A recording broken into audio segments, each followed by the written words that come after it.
Hello friends, क्या आप मुझे जानते हैं? मैं हूं आपका दोस्त डॉक्टर विवेक माहेश्वरी और हम सब मिलकर साइकोलॉजी की पाठशाला चलाते हैं। साइकोलॉजी की पाठशाला में हमने कई दिनों से रिसर्च के टॉपिक पर डिस्कशन किया था और आज रिसर्च का ही एक टॉपिक है प्रोबेबिलिटी सैंपलिंग।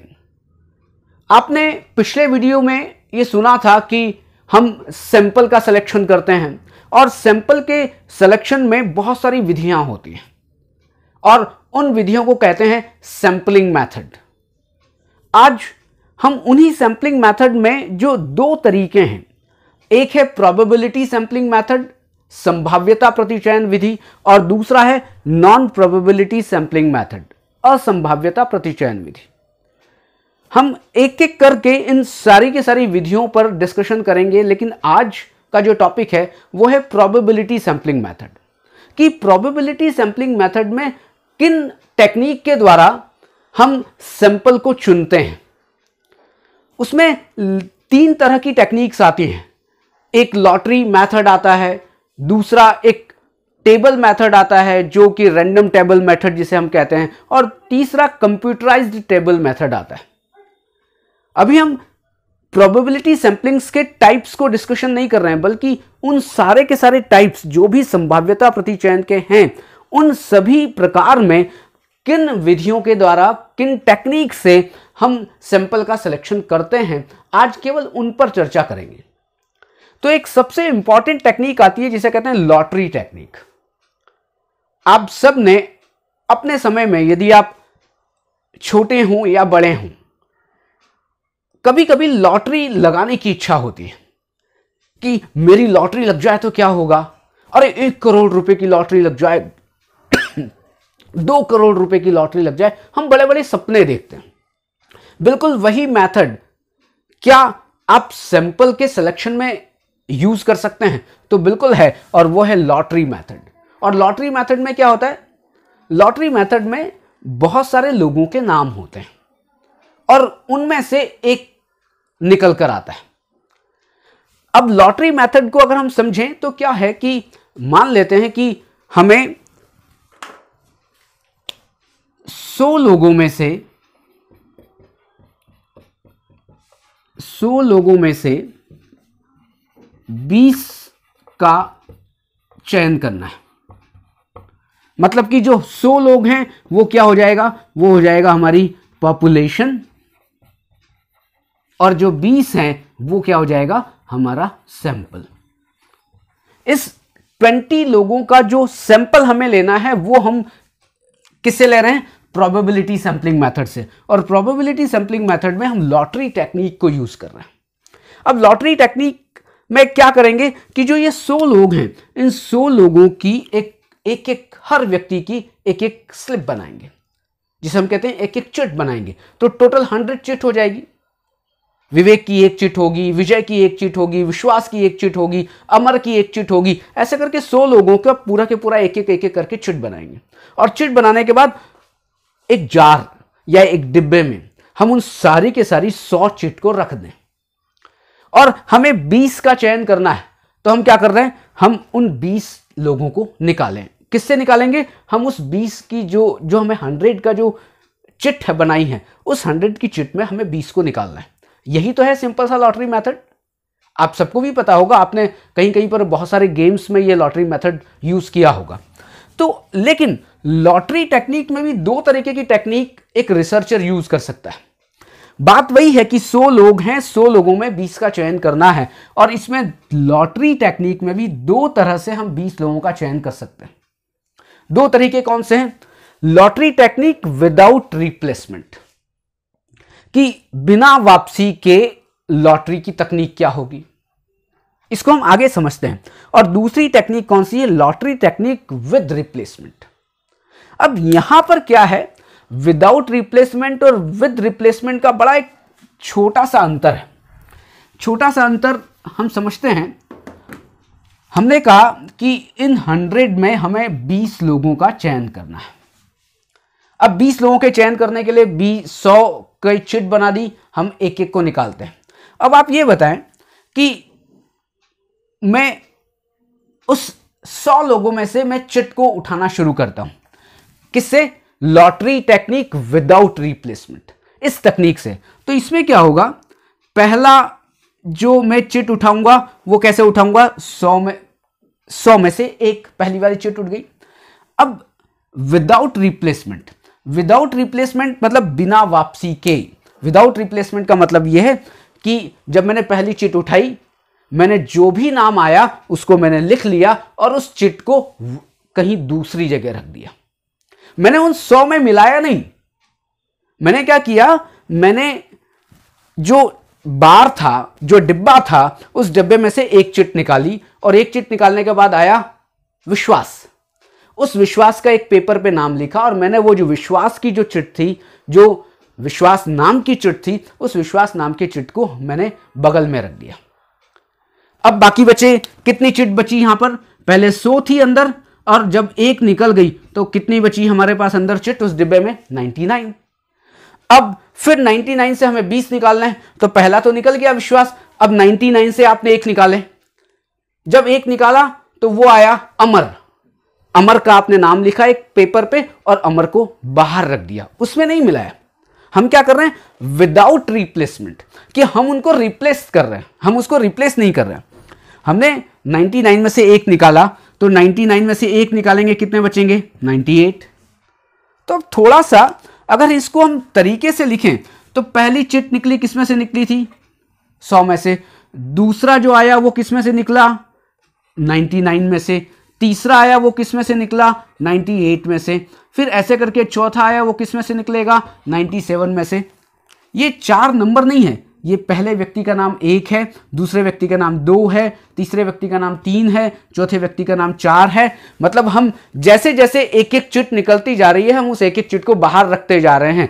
अब आप ये बताएं कि अब बाद में जो 20वां जो व्यक्ति आएगा, अब 20वां जब व्यक्ति आएगा तो क्या उसकी प्रोबेबिलिटी बढ़ नहीं जाएगी? किस चीज की प्रोबेबिलिटी? उसके चयन होने की संभावना। आप ये सोच लें कि 100 में से एक का चयन और 80 में से एक का चयन, सीधे सीधे 20 कम हो गए ना। तो पहले 100 में से एक का चयन हो रहा था और बाद में 80 में से 20वें का चयन हो रहा है। तो इस तरह से ये टेक्निक काम करती है, lottery technique without replacement. Without replacement में क्या होता है, बिना वापसी के, कि साहब हम इसकी वापसी नहीं करेंगे, हम जो चिट निकल गई है हम उसको वापस नहीं डालेंगे। अगर 100 में से एक चिट निकल गई तो हम उसको बाहर रख देंगे, बाकी बचे कितनी, 99। 99 में से फिर दूसरा आदमी निकल गया, बाकी बचे कितने, 98। फिर 98 बचे, 98 में से एक तीसरा आदमी निकल गया, बाकी बचे कितने, 97। तो ऐसे करके लोग, उसमें जो चिट की संख्या है वो कम होती जाएगी, क्योंकि जो जो चयनित होता जाएगा, जिसका चुनाव होता जाएगा, वो बाहर रखते जाएंगे। इस लॉटरी टेक्निक का ही एक भाग है, इसको कहते हैं लॉटरी टेक्निक विदाउट रिप्लेसमेंट। बहुत सिंपल सा है। विदाउट रिप्लेसमेंट का मतलब क्या है, आपने जिसका चयन किया उसको आप निकालकर बाहर रख दें, उस डिब्बे में वापस ना डालें। अब दूसरा आता है, लॉटरी टेक्निक की ही बात कर रहे हैं, दूसरा आता है lottery technique with replacement. With replacement, और इसका हिंदी अगर आप देखें, वापसी के साथ, वापस उसको डाल दें। ऊपर वाले में क्या था, विदाउट रिप्लेसमेंट में वापस ना डालें भैया, इसको निकालकर बाहर रख दें। और विद रिप्लेसमेंट क्या है, वापसी हो गई। विदाउट रिप्लेसमेंट में वापसी नहीं हुई, विद रिप्लेसमेंट में वापसी हो गई, कि आपने 100 में से, वही हम इक्वेशन है, 100 में से 20 निकालना है। अब पहला किस में से निकलेगा, 100 में से। अब पहला विवेक निकल गया, विवेक का नाम लिखें, लेकिन विवेक को वापस, विवेक की जो चिट है वापस उसी में डाल दें, तो आगे भी क्या होगा, जो भी दूसरा आदमी निकलेगा वो भी 100 में से निकलेगा, तीसरा आदमी निकलेगा वो भी 100 में से निकलेगा, चौथा आदमी निकलेगा वो भी 100 में से निकलेगा। मतलब कि 100 में से ही, मतलब पहला व्यक्ति भी 100 में से निकला, दूसरा व्यक्ति भी 100 चिट में से निकला, तीसरा व्यक्ति भी 100 चिट में से निकला, चौथा व्यक्ति भी 100 चिट में से निकला, और जो 20वां हमें क्या करना था, 20 लोगों का चयन करना था। तो 20वां व्यक्ति है वो भी 100 लोगों में से ही निकलेगा। इसे कहते हैं इक्वल प्रोबेबिलिटी, कि सभी की बिल्कुल बराबर संभावना है किसके चयन होने की। पहले वाले में क्या था, बराबर संभावना नहीं हो रही थी, संभावना बढ़ती जा रही थी, क्योंकि लोग या जो चिट थी वो कम होती जा रही थी। तो संभावना पहले लॉटरी टेक्निक विदाउट रिप्लेसमेंट में हर एक के बाद बढ़ रही थी। पहले 100 में से एक निकला, फिर 99 में से दूसरा निकला, फिर ऐसे करके हम एक एक जो चिट निकलती जा रही है हम उसको बाहर करते जा रहे थे। लेकिन यहां लॉटरी टेक्निक विद रिप्लेसमेंट में क्या हो रहा है, उसमें पहला निकला, नाम लिखा, आपने क्या किया, आपने उसको बाहर नहीं रखा, वापिस उसमें मिला दिया, 100 हो गए। फिर दूसरा निकालो, अब मान लिया पहला अमर निकला, अमर का नाम लिखा, आपने अमर की चिट बनाई, वापिस उसी में डाली और उन सबको मिला दिया। फिर दूसरा फिर निकालो, फिर अमर निकल गया, तो आप क्या करेंगे, अमर का नाम दोबारा नहीं लिखेंगे, आप अमर पहले चयन हो चुका है, अमर का सिलेक्शन हो चुका है, तो वापिस उसको चिट को बंद करें और वापिस उसमें मिला दें। मतलब एक ही नाम की अगर बार बार चिट निकलती है तो बार बार नाम नहीं लिखना है, लेकिन वो जो डब्बे में जो चिट है उसकी संख्या पूरी 100 रहनी चाहिए। कब तक, जब तक हम सिलेक्शन ना करें पूरे के पूरे 20 लोगों का। इसे कहते हैं लॉटरी टेक्निक। लॉटरी टेक्निक फिर रिपीट करते हैं, लॉटरी टेक्निक विदाउट रिप्लेसमेंट, मतलब कि बिना वापसी के साथ। भैया वापस मत करो, अगर जो निकल गया है उसको बाहर निकाल दो। और दूसरा lottery technique with replacement. With replacement का मतलब भैया वापस कर दो, बाहर निकाला वापस कर दो, फिर दूसरा बाहर निकाला वापस कर दो, तीसरा बाहर निकाला वापस कर दो, 100 में से ही आप बार बार निकालते रहो। ये दोनों टेक्निक ही यूज किए जाते हैं कब, हम प्रोबेबिलिटी सैंपलिंग मेथड में, जब सैंपल का सिलेक्शन करते हैं, चुनाव करते हैं। लेकिन अगर आप मेरे एक्सपीरियंस की बात करेंगे तो कौन सी ज्यादा अच्छी है, विदाउट रिप्लेसमेंट ज्यादा अच्छा है या विद रिप्लेसमेंट ज्यादा अच्छा है, मतलब कि दूसरा वाला ज्यादा अच्छा है? तो मैं ये कहूंगा कि मेरे हिसाब से दूसरा वाला, मतलब कि लॉटरी टेक्निक विद रिप्लेसमेंट, वापसी के साथ, कि भैया 100 में से ही निकालो तो ज्यादा बेटर है। कि बिल्कुल एक जो हम नियम है ना जिसको कहते हैं इक्वल प्रोबेबिलिटी, समान संभावना। और समान संभावना किसमें रहेगी, समान संभावना रहेगी लॉटरी टेक्निक विथ रिप्लेसमेंट। अब लॉटरी टेक्निक हो गई पहला।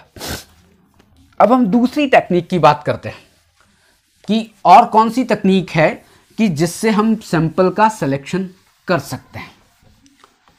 अब दूसरी टेक्निक होती है random number table technique.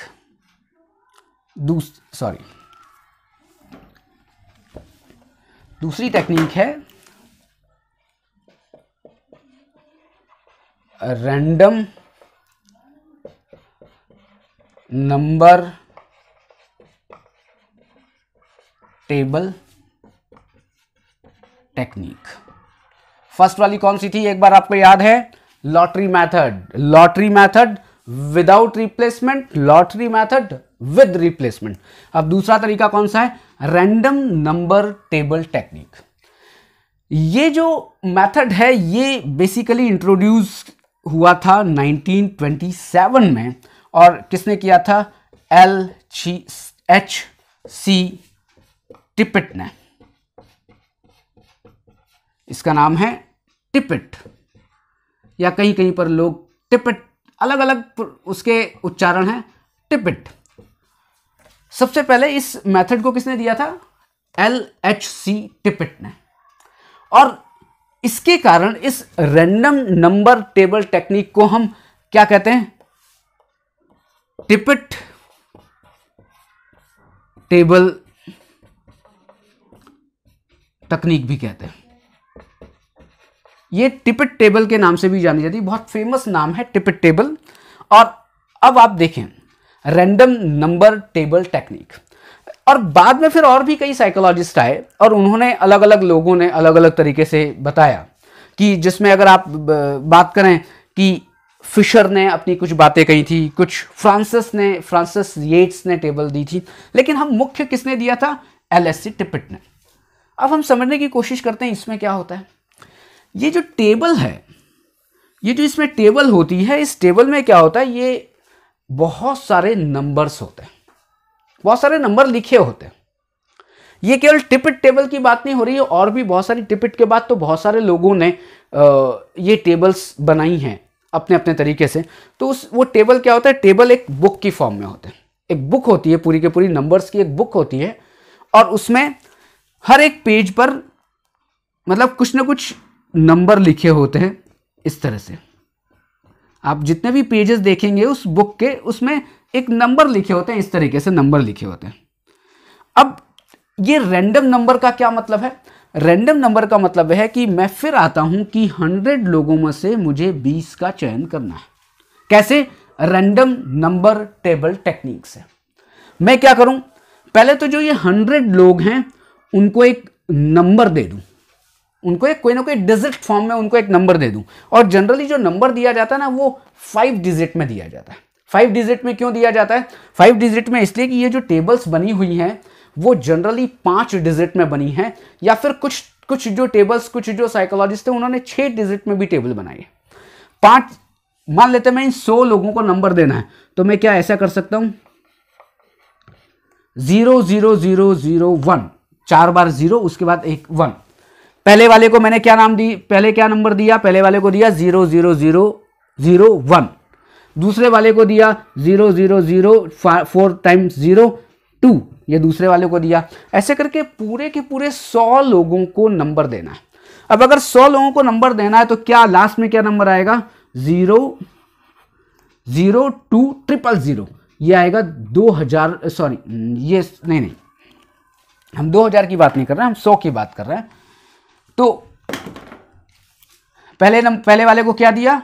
4 times 0, फिर 1, 4 टाइम्स 0 2, और 100 की अगर बात करें तो 0 0 1 0 0। ये 100 वाले का नंबर हमने दे दिया।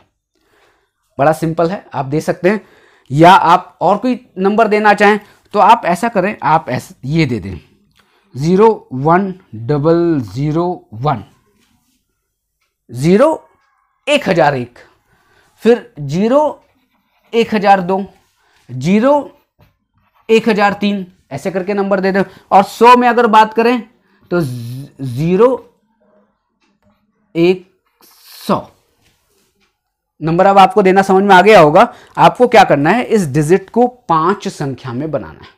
इस डिजिट को नहीं, सॉरी, ये जो संख्या बनी है उसको 5 डिजिट का बनाना है। अगर आपके पास 2000 लोगों की पॉपुलेशन है, आपको 2000 में से 100 चुनना है, तो भी फिर आपको क्या करना पड़ेगा? 2000 नंबर बनाने पड़ेंगे। और कितने डिजिट के? 2000 नंबर बनाने पड़ेंगे, 5-5 डिजिट के। आपको नहीं बनाने हैं, वैसे आपको बनाने हैं कब? जब आप चयन करेंगे। लेकिन अब क्या करना है? अब आपने नंबर बना लिए। अब उसके बाद इस टेबल को खोलिए, टेबल को खोलिए, और टेबल में आप देखिए कि ये जो 0 0 0 1 ये कहां पर है। अगर है तो आपने उसको ले लिया। फिर दूसरे गए 0 0 0 2, वो कहीं टेबल में दिख रहा है। ऐसे करके आप क्या करते हैं? ये इस तरह से देखते जाते हैं और देखते जाते हैं, और जो नंबर इसमें होता है उसको आप अपने सैंपल का पार्ट बना लेते हैं। ये एक तरीका थोड़ा सा कठिन है, क्योंकि अब आपको क्या करना है? बहुत बड़ी टेबल्स देखनी है, बहुत बहुत पेजेस की टेबल्स देखनी है, और बहुत पेजेस की टेबल देखने में आपको थोड़ी सी मुश्किल होती है। तो ज़्यादा बेटर यह है कि आप स्लिप बना लें, चिट बना लें, और चिट में से सेलेक्ट कर लें। लॉटरी मेथड मुझे ज़्यादा आसान लगता है, लेकिन ये समझने वाली बात है कि रैंडम नंबर टेबल टेक्निक भी है, जिसमें कि टेबल्स बनी हुई हैं, वो बुक फॉर्म में है, किताब के रूप में है। अब उनको किताब में से आपको उन नंबर्स को चुनना होता है, और चुनकर आपको अपने सैंपल का सिलेक्शन करना है। किसने दिया था? LHC टिपिट ने ये 1927 में इंट्रोड्यूस किया था रैंडम नंबर टेबल टेक्निक। और जब भी आपसे पूछा जाए टिपिट टेबल, तो टिपिट टेबल सीधे आप तुरंत कोरिलेट करें कहां से है? वो है आपकी प्रोबेबिलिटी सैंपलिंग मेथड से। यस, अब बात करते हैं तीसरे टेक्निक की। अब तीसरा कौन सा है? पहला क्या हो गया? लॉटरी मेथड, दूसरा क्या हो गया रैंडम नंबर टेबल टेक्निक, और तीसरा क्या हो गया कंप्यूटराइज्ड